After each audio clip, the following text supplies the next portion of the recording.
Olá, meus caros. Aqui é o Corvo. Raramente assisto a filmes logo no lançamento, pois se o hype previsível e esperado é o alimento da bilheteria dos estúdios cinematográficos, para mim ele é algo estragado que apenas provoca náusea. Há sempre um marketing exaustivo sendo feito e pulverizado, que por sua vez fica ainda mais acentuado em franquias consagradas, de muita história no cinema. O que definitivamente é o caso tanto para Gojira, ou Godzilla, como é chamado no ocidente, e Kong. A Warner Bros. Deve estar muito satisfeita por sinal, levando-se em consideração o contexto pandêmico e o fato da esmagadora maioria das salas de cinema estarem fechadas neste momento. O estúdio já conseguiu arrecadar muito mais do que esperava. Caso exista um prejuízo real, ele será muito menor do que se imaginava. Curiosamente, o público estava mesmo ansioso por este filme. Dos 4 lançados nesta nova geração do Monsterverse, que começou com o filme Godzilla lá em 2014 e prosseguiu com King of Monsters e Kong: Skull Island, minha percepção é que o crossover entre o grande primata e o monstro de todos os monstros, o pai de todos os kaiju, criou notória antecipação em todos, de maneira geral. Gojira e Kong possuem seguidores dedicados, que acompanham essas franquias há décadas, e é algo esperado que a apreciação entre cinéfilos seja comum, visto as similaridades conceituais desses dois titãs alfa. Os japoneses, por sinal, arquitetaram um primeiro encontro entre eles em 1962, com um filme de boa aclamação e excelente resultado do ponto de vista financeiro. E pela arrecadação que o novo filme conseguiu até o momento, tudo indica que a Warner Bros. Teria feito rios de dinheiro em situações normais. Honestamente, eu não fazia ideia que este gap de quase 60 anos seria suficiente para deixar os fãs antigos tão nostálgicos, ou a nova geração tão empolgada para conhecer estes vovôs. E isto é sinal que o caminho até aqui foi bem pavimentado com os filmes anteriores, mesmo que eu pessoalmente não os ache grande coisa. Kong: Skull Island teve seus bons momentos, mas os novos filmes do Monsterverse, em geral, não apresentaram atributos suficientes para que eu ficasse enamorado por eles ou os considerasse indispensáveis. Ainda prefiro os clássicos. Dito isso, seria leviano da minha parte não reconhecer que o enlaçar da nova geração foi muito bem feito, e talvez Gojira e Kong continuem existindo por mais 60 anos, quem sabe? Isso só o tempo dirá. Embora excessivamente ansiosos e envolvidos, os adolescentes do milênio se caracterizam também por perder contato afetivo muito rápido com as obras cinematográficas. Do ponto de vista afetivo, seu vínculo com filmes tem se mostrado muito mais líquido. Salta aos olhos como eles mal se lembram do roteiro de obras que assistiram há apenas 2 ou 3 anos. Portanto, o tempo irá dizer se Gojira e Kong serão preservados em suas memórias, como os japoneses e americanos do passado fizeram até aqui. A conferir. Esta é a primeira vez que comento um lançamento no meu canal, coisa que não tornarei um hábito, e por isso preciso fazer alguns esclarecimentos para aqueles que caírem de paraquedas neste vídeo. Eu comento cinema, mas não necessariamente estou interessado em dar notas ou qualquer coisa nesse sentido. Este não é um canal de recomendações ou avaliações. O que faço nesse segmento, o Cine Corvo, não é nada além de um bate-papo sobre filmes em virtude do amor incondicional que tenho pela sétima arte. Meus comentários são despretensiosos e eu não desejo que eles sirvam como qualquer tipo de bússola. Se forem úteis ao ouvinte, ótimo, ficarei satisfeito. Mas isso é apenas um efeito colateral e não o objetivo inicial. Portanto, que fique claro, não espere que eu diga a vocês para assistir ou não ao filme. Isso não irá acontecer. Os elogios que farei a Godzilla vs Kong, e a alguns, não implica em recomendação. E as críticas negativas que também farei, não é uma tentativa de desencorajá-los. No Cinecorvo, o meu alvo de interesse sempre é o filme em si, e não o público. O que viso não é formar a opinião de quem me ouve, mas apenas compartilhar e trocar diferentes percepções. Minhas publicações servem, no caso, apenas como um ponto de partida para isso. Feito tal esclarecimento, podemos então prosseguir. No tocante ao novo Monsterverse da Warner, penso que os filmes da última década compartilham de uma mesma fórmula de ambientação, o que também é recorrente e observado em outras franquias recentes de ação e ficção científica. O senso estético e o tipo de direção não são exatamente idênticos, mas nota-se que há um norte e um ponto de apoio central, que serve de coordenada para todos os diretores, roteiristas e produtores que trabalham nessas franquias. Por um lado, vejo um aspecto positivo. Isto impede que filmes de uma mesma franquia se tornem completamente alienígenas entre si. Os níveis de qualidade sobem e descem, mas a diferença entre eles acaba não sendo abissal. Isso nos dá uma certa sensação de solidez. Porém, há também um lado negativo: a saturação e a estereotipia. O intervalo de lançamento entre os filmes é muito curto, e a hiperexposição a conceitos similares satura de forma muito rápida o seu público-alvo. Soma-se a isso justamente o fato de serem filmes com a característica que mencionei antes, de um estilo e ambientação muito similar. Como consequência, logo surge a estereotipia. Aqui, não mais se trata dos filmes serem parecidos simplesmente, mas também de usarem conceitos, estratégias, caminhos que, a partir do terceiro ou quarto volume, passam a ser repetitivas e previsíveis. Filmes que ambientam universos, franquias onde estúdios planejam vários e vários filmes no decorrer dos anos, acabam se tornando muito seguros. E filmes seguros, seguros demais, que arriscam muito pouco, também surpreendem muito pouco, inovam pouco. Quando os conceitos básicos já foram apresentados nos filmes introdutórios, imagina-se que tais franquias darão um passo adiante, conceitualmente, cinematograficamente ou tecnicamente falando, quando lançarem uns crossovers, certo? Mas isso realmente tem acontecido? Nós temos realmente a garantia que este crossover ou universo expandido realmente vai nos apresentar alguma coisa que do ponto de vista cênico, fotográfico e artístico nós não vimos antes nos filmes introdutórios? Pois é, a resposta é não. É justamente neste ponto que quero tocar.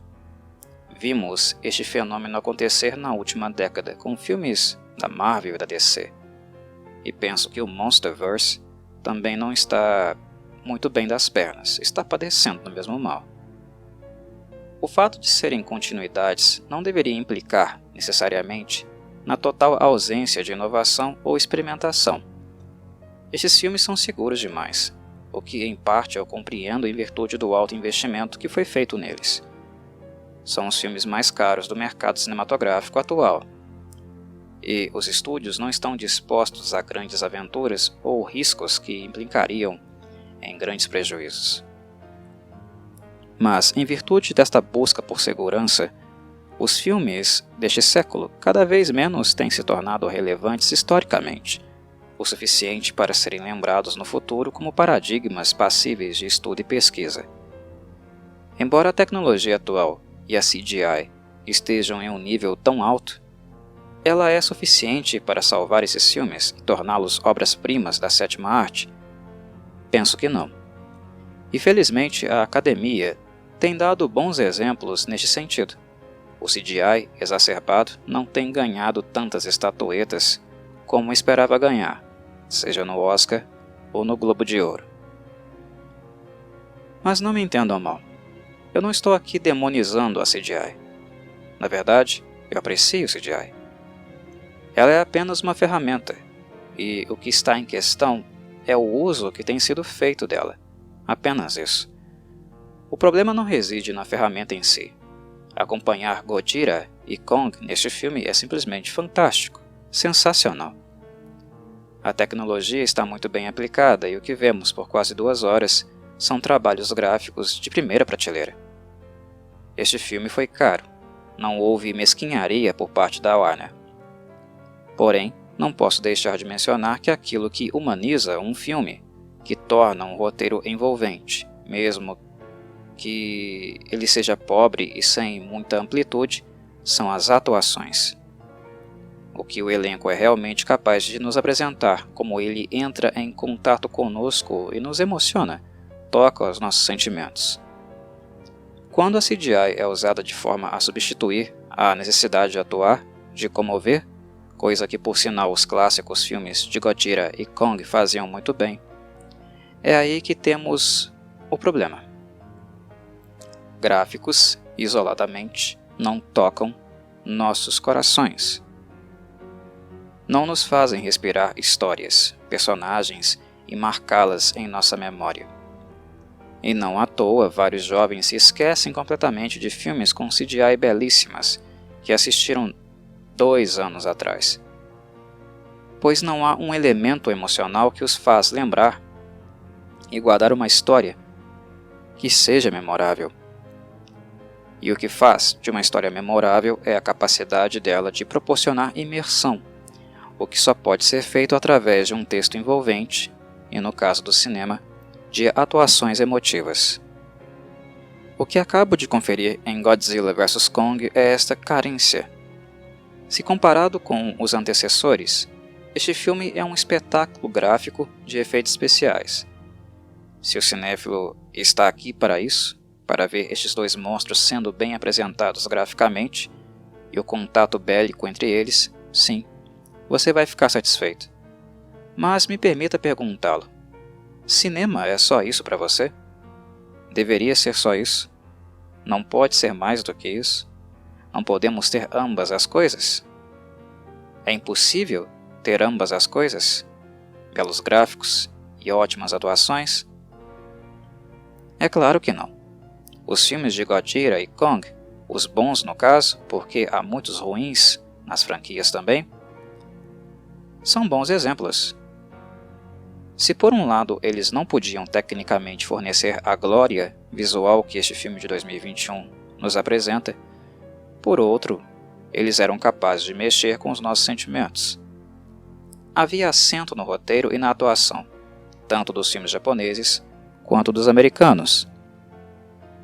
Em Godzilla vs Kong, sinceramente, o único aspecto do filme que mexeu comigo foi a humanização de Kong, por meio da relação que ele tem com a pequenina Dia, que é surda.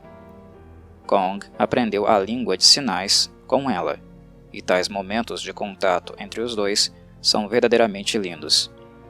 Mas para por aqui. Por sinal, a pequena Dia, interpretada pela atriz mirim Kaylee Hottle, acabou sendo, na minha avaliação, o maior destaque do elenco. É através dela que nós podemos sentir qualquer tipo de senso de valor, de fraternidade, de empatia, de temor e todos os demais sentimentos humanos. Sentimentos que ela, por ser a personagem que mais pulsa neste filme, acaba transmitindo também a Kong. Kong está bastante humanizado, o que não é uma novidade para o personagem. Por ser um primata colossal, ele assume características esperadas de espécies dessa natureza, como os babuínos e gorilas reais. Mas há nele um senso de humanidade mais aflorado ou de dever, que faz do monstro algo muito mais refinado emocionalmente que um animal selvagem. O filme já começa com cenas de Kong coçando o traseiro, ou lavando sua cara em uma cachoeira, o que já demonstra uma linguagem corporal humanizada.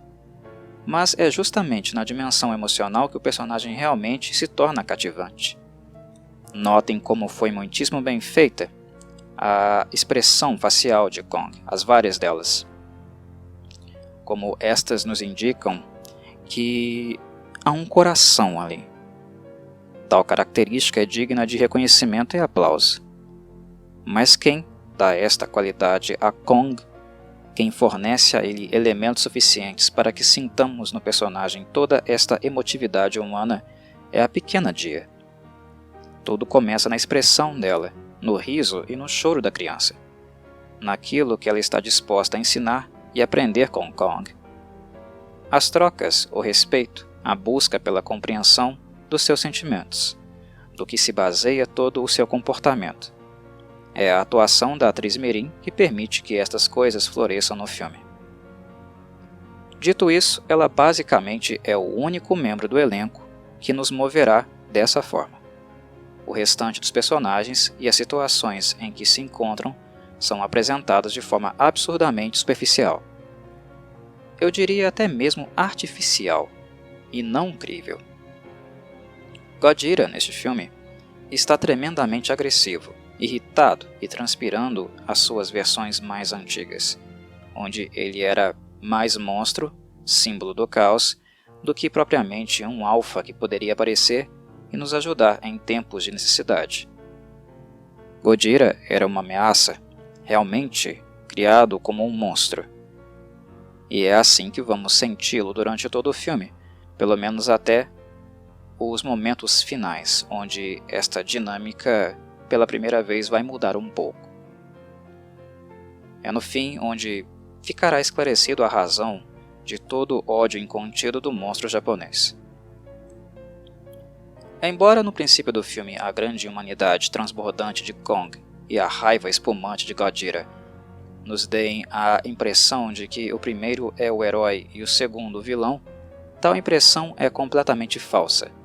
Os vilões desse filme são os humanos, e o motivo do caos instaurado é sua ganância pelo poder, como sempre.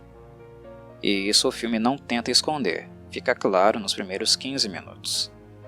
Gojira está na sua melhor forma de arauto do caos, como nos filmes antigos, o que chega a ser um traço interessante de nostalgia aplicada aqui e que particularmente gostei. Mas avalio que o subtexto dele poderia ser um pouco mais enriquecido, como foi o de Kong. Infelizmente, Gojira não teve uma dia para enriquecê-lo. Os membros do elenco que se relacionam com a parte da história que compete a ele não têm absolutamente nada a oferecer. E como Gojira é apresentado supostamente como o mal, a ameaça a ser combatida, pelo menos esta é a visão do senso comum, as motivações do monstro, o conhecimento que temos sobre elas, acabam ficando nas mãos de personagens que, infelizmente, não conseguem transmitir a nós a natureza deste grande titã. Criar aquele mesmo link emocional que Dia ajudou a criar entre nós e Kong. Aqui, nós temos dois blocos de personagem. De um lado, temos os humanos que acompanham Kong, onde Dia é a única relevante e enriquecedora da narrativa. E do outro, há os humanos que estão associados à história de Gojira, coordenados pela personagem recorrente Madison Russell, interpretada por Millie Bobby Brown. Por ser o nome adolescente mais famoso, esperava-se algo mais de Millie, alguma competência para nos mover do mesmo modo que Dia, certo?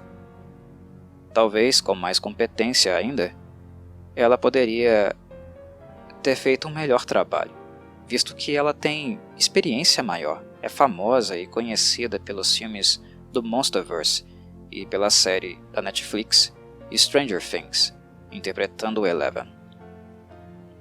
O que vou dizer pode não ser muito agradável para os fãs da série, mas não vou omitir meu parecer.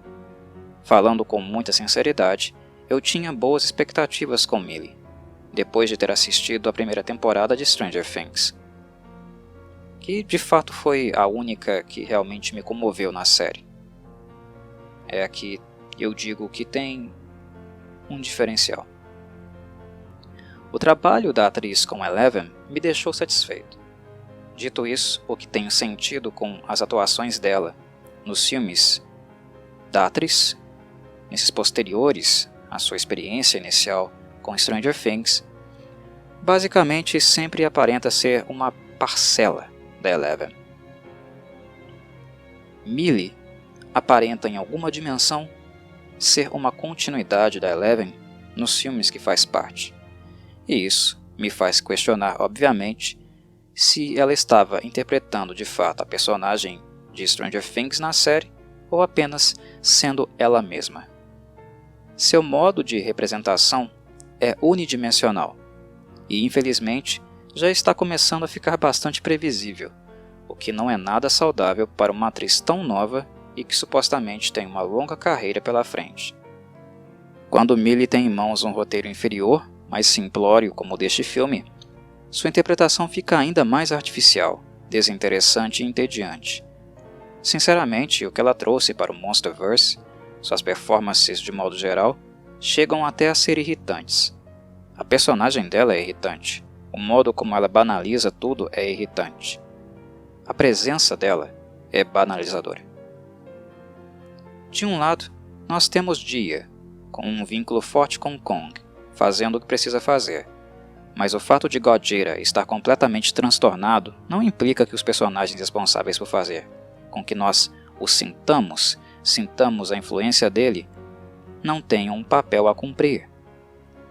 Godzilla, neste estado, causa o caos, a destruição. Ele precisa causar intimidação e medo. E o cenário onde ele está atacando é justamente aquele onde Millie e os demais companheiros de elenco vivem a sua aventura. Mas eles lidam com tudo como se fosse a coisa mais banal possível. Não são capazes de criar um clima opressor, através do medo, do choro, do terror necessários para fazer de Godzilla realmente uma figura intimidadora, que cause arrepio na nossa espinha. Isso demanda interpretação.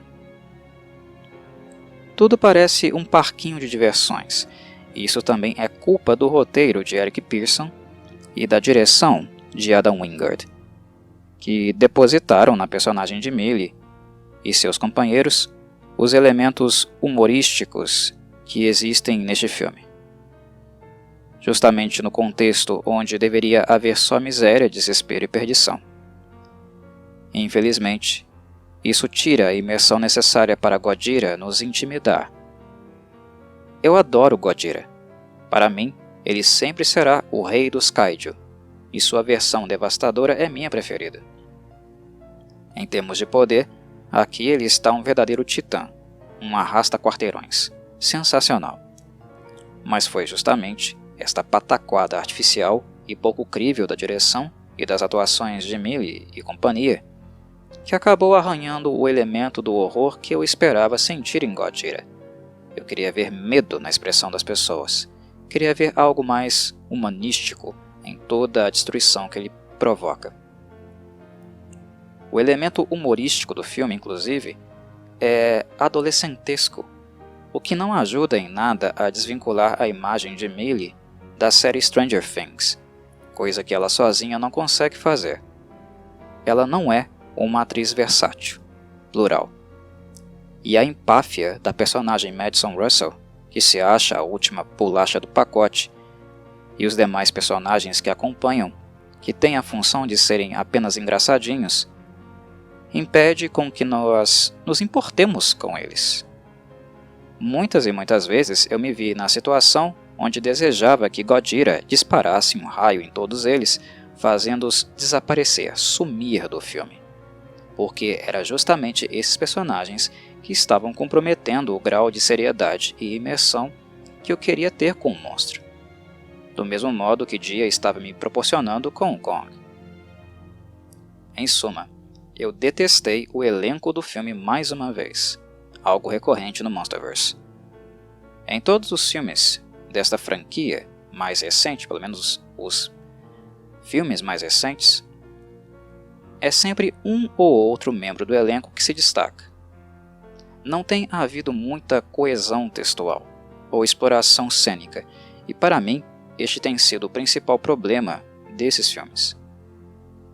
Alguns dirão que houve mais drama anteriormente e que isso não funcionou, e que este filme aqui era para explorar apenas a pancadaria dos monstros envolvidos.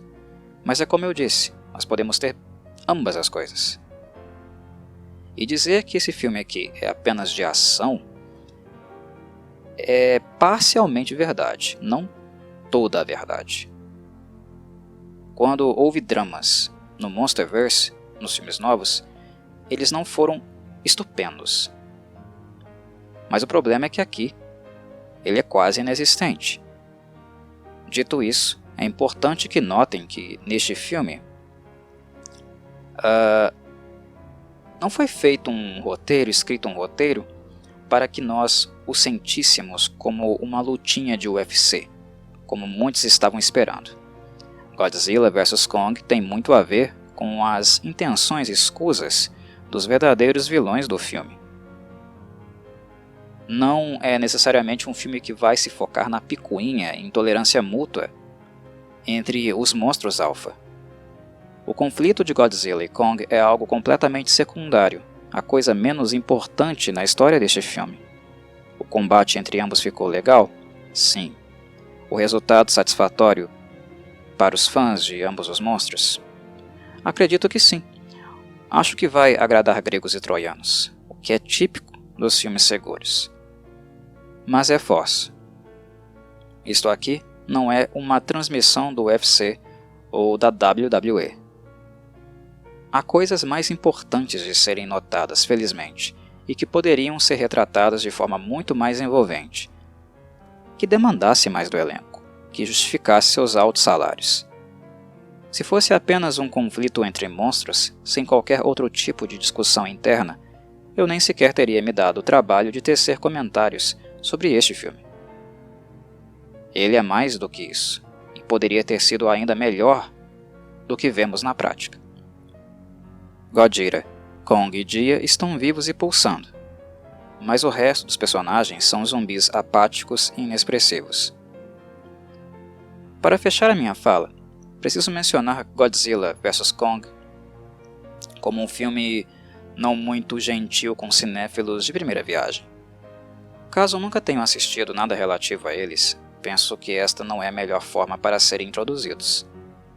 Não chega a ser necessária uma consulta aos clássicos, embora muitas referências estejam sendo feitas aqui, como ao Ghidorah e o Mechagodzilla. Mas o conceito de Hollow Earth, a Terra Oca, de um mundo dentro de um mundo, vocês certamente precisam conhecer para apreciar melhor o que verão, para não ficar tanto no escuro no princípio. A fonte de energia dos monstros, o poder que é cobiçado e que desencadeou toda a confusão que acompanhamos no filme, é oriundo da Hollow Earth. E o roteiro não vai introduzir tais conceitos para curiosos e casuais que queiram assistir Godzilla vs Kong apenas porque o filme está sendo muito falado. É visível que os envolvidos procuraram explorar bastante o lore das franquias. Há realmente muitas referências sendo mencionadas e incorporadas aqui. Mas o enredo não vai se preocupar em lhe dizer o que são essas coisas e de onde elas vieram. Não chega a ser algo que torna a experiência impossível de ser compreendida, até porque esses filmes não se tratam de nada muito complexo ou intelectualizado. Vocês apenas vão demorar um pouquinho além do esperado para começar a conectar algumas coisas, para que haja aquele clique do que raios está acontecendo diante dos seus olhos. Do porquê Kong precisa ser levado para Hollow Earth, e também a razão de Godzilla estar completamente alucinado de raiva. Fora isso, as demais referências não demandam compreensão prévia para que façam sentido para vocês. No mais, é o que tenho a dizer. Um abraço a todos e saudações Corvides.